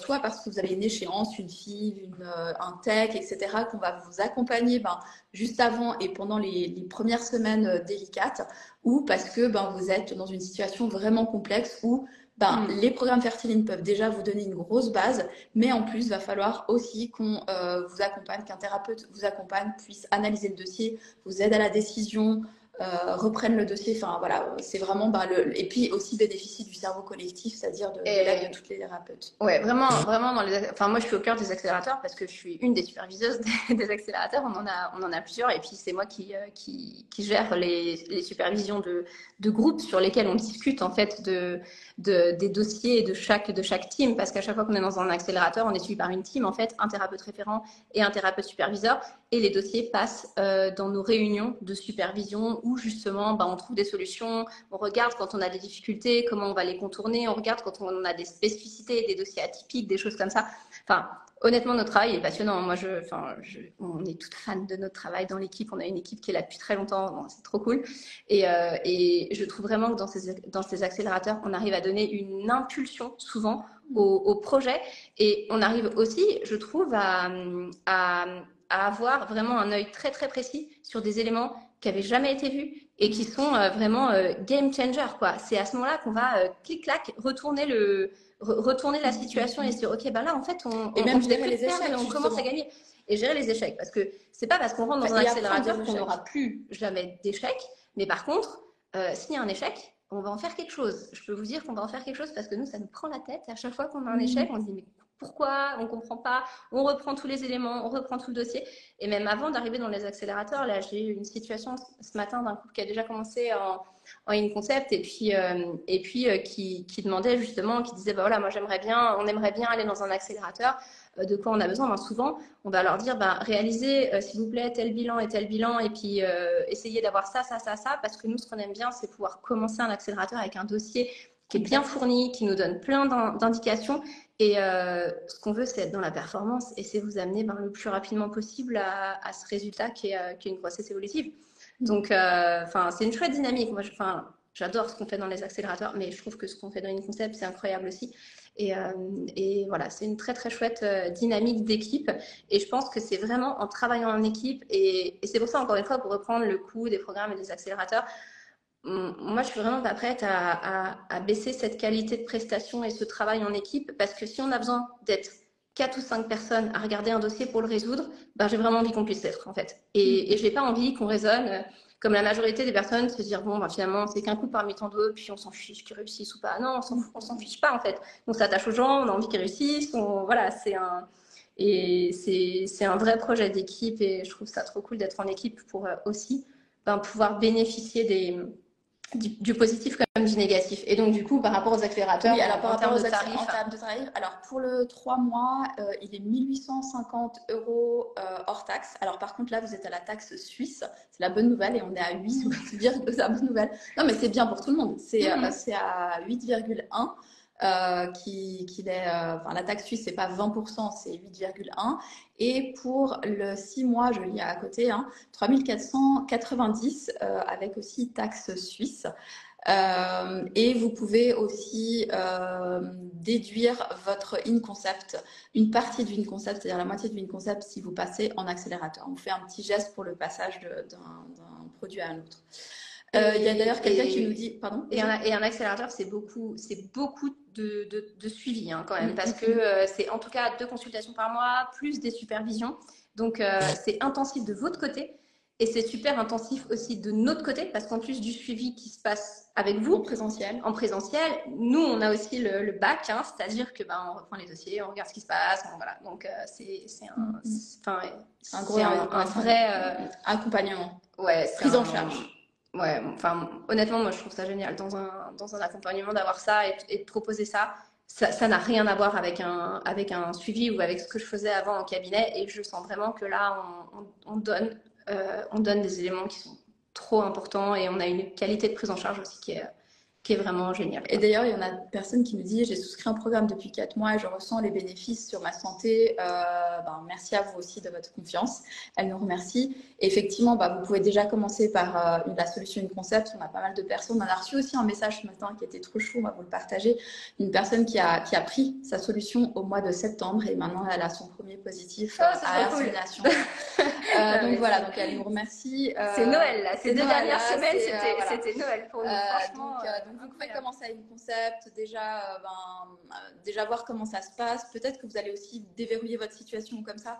Sachez aussi que vous pouvez prendre un bilan avec une de nos ambassadrices qui elle-même a suivi les programmes, qui a réussi grâce au programme. Donc elle pourra aussi vous informer par rapport à ça. Donc n'hésitez pas. Je continue parce que je crois qu'on a encore des questions. Ah oui. Alors là, c'est quelqu'un qui est déjà enceinte, qui a eu son transfert, le résultat est positif, donc félicitations. Par contre, la TSH qui est un peu haute, la T3 et T4 normale, est-ce qu'elle doit s'inquiéter? Alors, si la T3 et T4 sont normales, pour moi, il n'y a pas de sujet de grosse inquiétude. Par contre, la TSH qui augmente, ça veut dire que, en fait, pendant une grossesse, la logique veut que la TSH serait censée diminuer un petit peu parce qu'il y a un mimétisme entre TSH, bêta, HCG. Il y a toute une dynamique. Si jamais. Ok, c'est 3,5. Souvent, quand la TSH monte au début d'une grossesse, on ne peut jamais prédire ce qui va se passer avec la TSH, avec la thyroïde au début d'une grossesse. C'est une question de ressources. Et ça, on ne le sait pas. On sait qu'une personne a des ressources pour elle parce qu'on analyse son bilan avant la grossesse. Au moment de la grossesse, est-ce que la personne a des ressources pour 2 personnes? On ne sait pas. Et du coup, quand la TSH monte, ça veut dire que les ressources commencent à être limitées parce que le développement embryonnaire utilise énormément de T3. Et donc, du coup, si on voit que la TSH monte, ça veut dire qu'on commence à manquer un petit peu de T3 et que, justement, l'hypophyse qui produit la TSH produit de la TSH en masse pour dire à la thyroïde, bouge-toi, bouge-toi, bouge-toi, on a besoin de T3. Donc, du coup, il faudrait redoser à plusieurs fois. Déjà, il faut en faire part à l'endocrinologue et au gynécologue pour voir si un traitement est instauré. Si un de ces médecins conseille d'instaurer un traitement, il faut absolument le faire. Hein, pas de résistance. Enfin, c'est très courant, les traitements en fait, de T4 pendant la grossesse. Et donc, aucun souci, vous mettez le traitement en place que le médecin vous conseille. Et si le médecin ne dit rien, il faudra redoser et suivre cette TSH. Elle est censée se normaliser. En tout cas, elle est censée se normaliser au moins en dessous de 3, idéalement au-dessous de 2. Mais si vous avez une TSH, enfin, moi je conseille toujours en général d'aller doser la TSH quand on a un test de grossesse positif. Et dès que c'est un peu haut, on demande automatiquement au médecin d'intervenir, de voir ce qu'il en pense. Et après, nous, on met des choses en place. Souvent, les médecins mettent des choses en place et on suit, en fait. C'est une valeur super importante pour une grossesse. On a encore plein de questions. Bon, je propose qu'on... Alors, moi, ce que je vous propose, c'est qu'on va mettre une boîte à questions, comme d'habitude, sur Instagram. Si on n'a pas pu répondre à votre question, on est vraiment désolé. D'ailleurs, je me posais la question, est-ce que vous voudriez qu'on organise des lives Instagram, peut-être tous les mois, tous les 2 mois, comme ça? Vous savez qu'on a plutôt été sur YouTube, mais je trouve que ce format est sympa aussi. Ouais. On a juste une personne qui nous pose une question sur l'AMH et j'avais envie d'en parler parce que on n'a pas trop parlé de cette notion. Oui. Qui a un AMH de 0,3 oui. à 40 ans. Est-ce qu'il y a un espoir de grossesse? Moi, j'ai envie de dire oui. Oui, clairement. Et il y a d'ailleurs une étude qui vient de sortir comme quoi on a pris l'AMH de personnes qui étaient fertiles et des personnes qui en sont en situation d'infertilité. Et on voit que les personnes qui sont fertiles, qui sont considérées comme fertiles, c'est-à-dire qui ont pu concevoir, ont aussi des AMH bas. Donc l'AMH, c'est une valeur prédictive de ce que va donner une stimulation.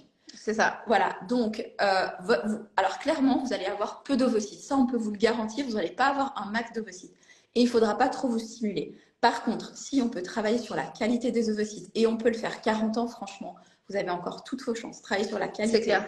L'AMH, c'est juste un indicateur quantitatif en fait, hein, du travail des ovaires. Et d'ailleurs, ce n'est pas un indicateur fixe. Hein, encore une fois, voilà, hier, j'ai fait une story là-dessus parce que hier, j'avais 5 supervisions. Et sur ces 5 supervisions, dans 3 des supervisions qui étaient sur des situations d'insuffisance ovarienne, on a vu l'AMH doubler, en fait. Et donc, sur les 3, donc du coup, je sortais de ma journée, là, j'étais au taquet, je me disais, mais c'est trop génial, j'étais trop contente.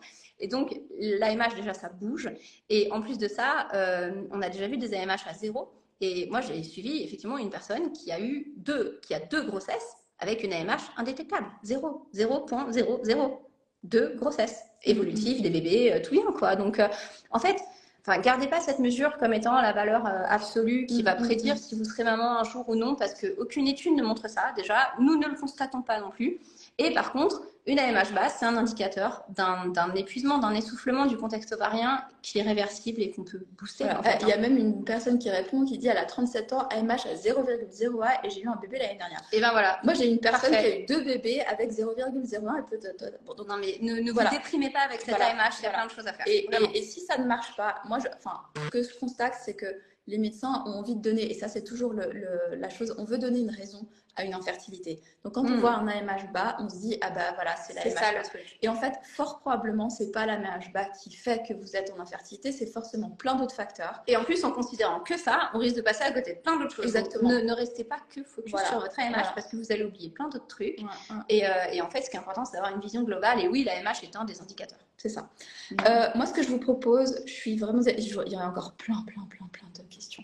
Je suis vraiment désolée qu'on ne puisse pas prendre toutes les questions en charge. Donc, ce que je vous propose, on va vous mettre une boîte à questions et on vous fait des stories d'ici demain pour répondre à toutes vos questions. Ce sera comme maintenant. Et puis, je pense qu'on fera un peu plus souvent ces lives parce que je vois que vous avez beaucoup de questions et puis c'est chouette d'être avec vous.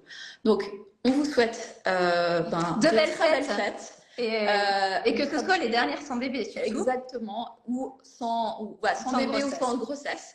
Ce qu'on peut vous dire, c'est que vous pouvez encore avoir cette grossesse en 2024 si vous actionnez le changement assez rapidement.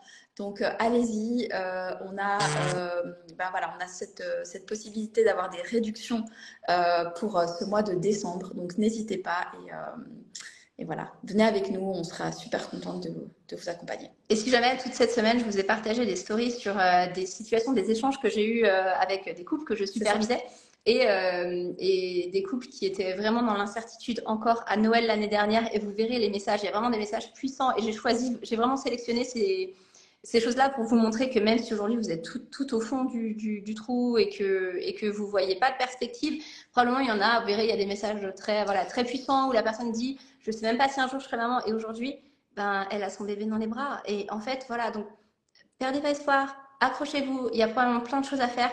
Et on est là, quoi, vraiment. Et si on peut vous aider, c'est avec plein de plaisir. Et on vous souhaite tellement de réussir sans nous, clairement. Voilà. Et si vous avez besoin voilà. de nous, ben, Voilà, et donc toutes ces stories, si jamais sont, parce qu'on ne les voit plus maintenant vu que c'était des stories de 24 heures, vous pouvez les voir dans une info un jour et regardez pour cette semaine, tout est dedans. Et très très belle fête, et puis ben, de toute façon, on reste avec vous, on reste avec les témoignages. Regardez aussi vos emails, parce on vous transmet plein de messages d'espoir et on veut vous transmettre des messages d'espoir pour l'année prochaine pour vous tous. Merci beaucoup. belle fête. Au revoir. Au revoir.